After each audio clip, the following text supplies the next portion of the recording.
Hello friends, कल मैंने आपको जैव प्रौद्योगिकी और उसके सिद्धांतों के बारे में बताया था। आज हम जैव प्रौद्योगिकी के विभिन्न क्षेत्रों में उपयोगों का वर्णन करेंगे। तो हम जैव प्रौद्योगिकी का उपयोग अनुसंधान के क्षेत्र में करते हैं। तो अनुसंधान, जैसा कि कल हमने बताया था कि अनुसंधान हमें करना है, किसी नए जीव का निर्माण करना है। रासायनिक हमने अभिक्रिया करी थी, मतलब जो रासायनिक परिवर्तन था उसमें क्या किया था, उसमें जो भी हमें सूक्ष्म जीव चाहिए उनकी संख्या में वृद्धि, विभिन्न एंजाइमों के बारे में हमने पढ़ा था। तो इसके अंतर्गत हम क्या करते हैं, उन्नत जीवों जैसे सूक्ष्म जीव या शुद्ध एंजाइम के रूप में सर्वोत्तम उत्प्रेरक का निर्माण। मतलब हमें कोई भी प्रक्रिया करनी है, उसके तहत हमें एंजाइम चाहिए, जो भी हमने लास्ट में कल पढ़ा था, है ना। तो उन्नत जीवों, सूक्ष्म जीव या शुद्ध एंजाइम के रूप में, मतलब हम उत्प्रेरक प्राप्त करते हैं, किससे? जैव प्रौद्योगिकी के द्वारा। उत्प्रेरकों के कार्य हेतु अब हमने उत्प्रेरक प्राप्त कर लिए एंजाइम्स के रूप में। अब इनसे हमें कार्य करवाना है, तो इस कार्य के लिए उपयुक्त परिस्थितियां होनी चाहिए, उन्हीं परिस्थितियों में ये कार्य करेगा। अगला, अनुप्रभा प्रक्रमण तकनीक का प्रोटीन कार्बनिक यौगिकों के शुद्धिकरण में उपयोग। जो भी प्रोटीन कार्बनिक यौगिक हमने देखे थे उनका निर्माण, तो अनुप्रभा प्रक्रमण तकनीक द्वारा उनका शुद्धिकरण किया जाता है। ठीक है, तो प्रोटीन का जो निर्माण किया है उसका शुद्धिकरण, एंजाइमों का निर्माण, उत्प्रेरकों के रूप में उपयोग, और जो एप्रोप्रिएट सिचुएशंस हैं, जो परिस्थितियां हैं, उनका निर्माण करना। अब हम चलते हैं अलग अलग क्षेत्रों में इनके उपयोग की बात करते हैं। तो सबसे पहले है कृषि में जैव प्रौद्योगिकी। कृषि, रसायन आधारित कृषि में, कार्बनिक कृषि और आनुवांशिकतः निर्मित फसल आधारित कृषि, मतलब जैव प्रौद्योगिकी इन तीन तरीके से कृषि में उपयोगी है।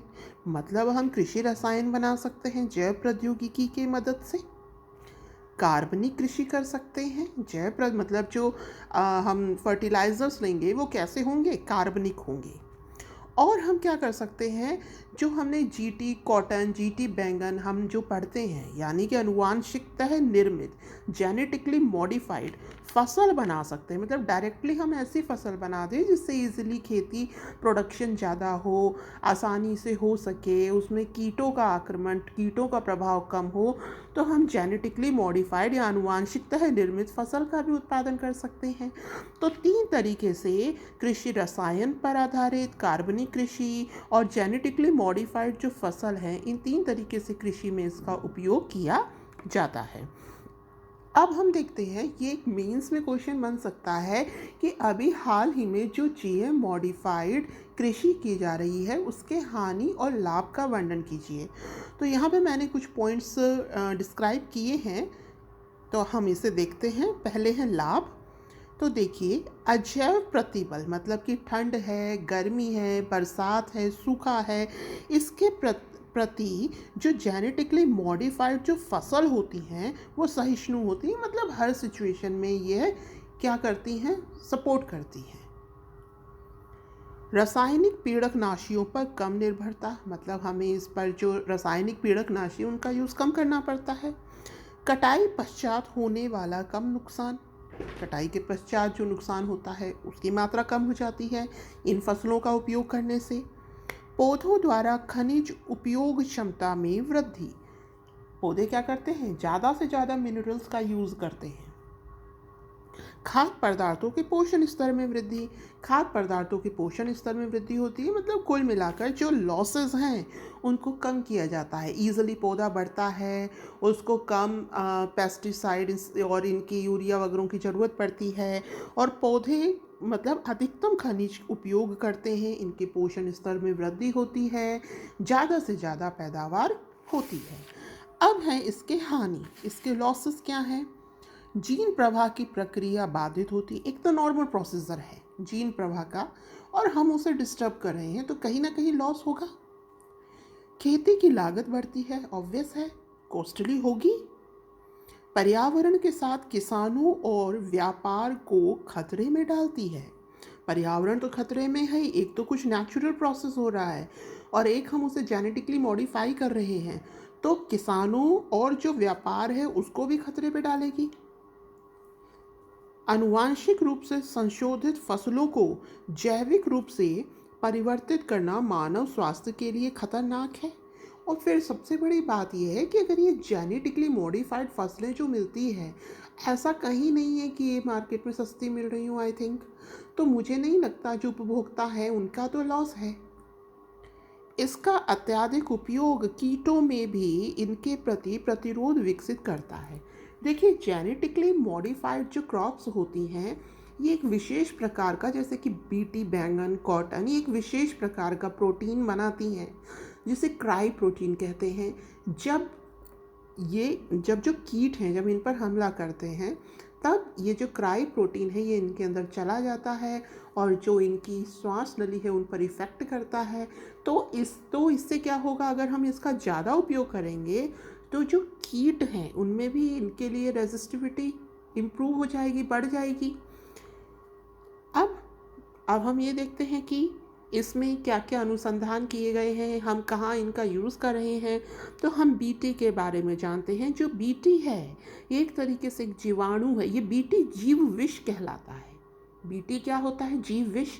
जैसे कि अभी मैंने आपको बताया कि ये जो बीटी कॉटन, बीटी बैंगन है, ठीक है, तो ये क्या बनाते हैं? क्राई प्रोटीन बनाते हैं। तो ये क्राई प्रोटीन एक तरीके से क्या हुआ? विष हुआ। तो ये क्या कहलाता है? बीटी जीव विष कहलाता है। यह एक जीवाणु है जिसको हम क्या कहते हैं? बैसिलस थूरिजिएंसिस। बीटी क्या कहलाता है? जीवाणु है जिसका नाम क्या है? बैसिलस थूरिजिएंसिस से निर्मित होता है। लास्ट ईयर आपने पढ़ा होगा कि इफ़को ने नैनो यूरिया बनाई है। इस यूरिया का थोड़ा सा अमाउंट भी काफ़ी यूज़फुल होता है। मतलब आप बोरियां ले लेकर आते हैं यूरिया की, उसकी जगह उन्होंने एक छोटी बोतल बनाई थी। उन्होंने कहा था कि जब इसका प्रेजेंटेशन हुआ था कि इतनी कई बोरी के इक्वल है, तो मतलब नैनो फॉर्म में उस यूरिया को कन्वर्ट किया गया था। तो ये भी जैव प्रौद्योगिकी के द्वारा संभव हुआ। चिकित्सा के क्षेत्र में अब हम देखते हैं तो आनुवांशिकतः निर्मित इंसुलिन आपको मालूम है शुगर के लिए ज़रूरी है, तो इंसुलिन दिया जाता है शुगर पेशेंट्स को। तो जो इंसुलिन है वो नॉर्मली हम जानवर और सूअर हैं उनको मारकर उनके अग्नाशय से इसका प्रोडक्शन किया जाता है, और भी तरीके से इसको बनाया जाता है। किसका यूज़ करते हुए? जैव प्रौद्योगिकी का। जीन चिकित्सा मतलब कल मैंने आपको बताया था इसके बारे में। मान लीजिए कि किसी पीढ़ी में कोई बीमारी चल रही है, तो आप बच्चे के भ्रूण में चिन्हित जीन दोषों का सुधार कर सकते हैं, जिससे कि जो आगे आने वाली जो पीढ़ी है उसमें वो बीमारी प्रकट ना हो। आणविक निदान, बीमारी की पहचान हेतु PCR तकनीक, पॉलीमराइज चेन रिएक्शन तकनीक, RT-PCR अभी टेस्ट भी हो रहा है कोरोना के लिए, है ना। तो इसमें क्या होता है, इसमें एक्चुअल में होता क्या है, मान लीजिए कि किसी भी बीमारी की स्टार्टिंग है। अब किसी भी बीमारी की स्टार्टिंग है, तो अगर स्टार्टिंग में बीमारी पकड़ में आ जाएगी तो हम उसे जल्दी ठीक कर सकते हैं। तो अब कोई भी बीमारी फैलेगी कैसे? जब उस स्टार्टिंग में उसके जो जीवाणु हैं, जो वायरसेस हैं, वो अल्प मात्रा में हैं, फिर धीरे धीरे वो फैलते हैं, वो स्ट्रॉन्ग होते जाते हैं। तो PCR पॉलीमराइज चेन रिएक्शन द्वारा हम उसको उसकी श्रृंखला में वृद्धि कर कर उसको एम्प्लीफाइड रूप में देखते हैं, जिससे कि हम उस बीमारी की पहचान कर पाते हैं और उसको कम में ही ठीक कर लेते हैं। परजीवी जंतु जैसे कि हम टेस्टिंग करते हैं, हमने कोई वैक्सीन बनाई, हमने कोई एंटीबायोटिक बनाई, या कोई बीमारी की टेस्टिंग करनी है, कोई वायरस है, तो इनकी टेस्टिंग के लिए हम परजीवी जंतुओं का निर्माण करते हैं, जैसे कि चूहे, बंदर आदि। मेनली जो परजीवी जंतु हैं, इनमें जो 95% हैं वो क्या होते हैं? चूहे होते हैं। तो आपको जैव प्रौद्योगिकी के उपयोग समझ में आए होंगे। इसमें मैंने आपको इसके हानि लाभ भी बता दिए हैं, इनके अनुसंधान क्षेत्र में, इसकी चिकित्सा और इसका कृषि क्षेत्र में उपयोग भी बता दिया है। तो धन्यवाद। Have a nice day.